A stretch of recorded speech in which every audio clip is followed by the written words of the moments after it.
From nursery to IB are all in the international section. Exactly. Is there a difference between yes, there is a difference. We follow a different curriculum.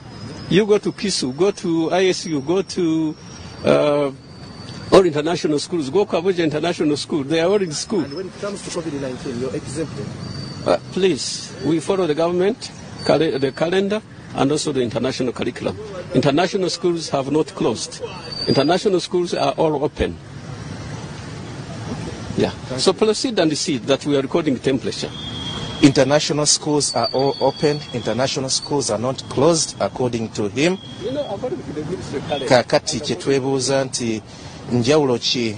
What's the difference between an international school and our local school somewhere in Masaka, somewhere in Mbalala, whereby students since March are down. Students are not schooling.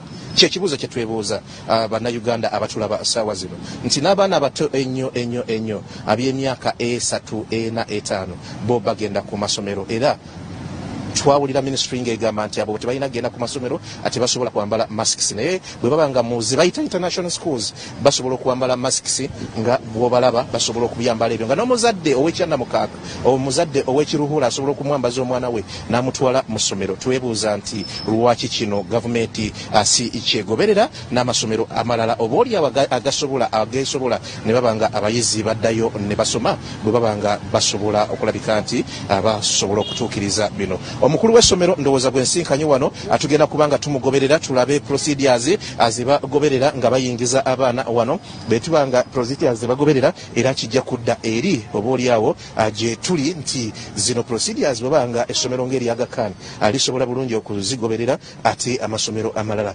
kiwano kye batasobola kukola kubanga bwe twali mu lockdown twabalaga amasomero agasinga obungi nga gataddewo embeera yonna nga bwogenda maaso n'okugiraba eri mu ssomero erya Aga wano wetuli.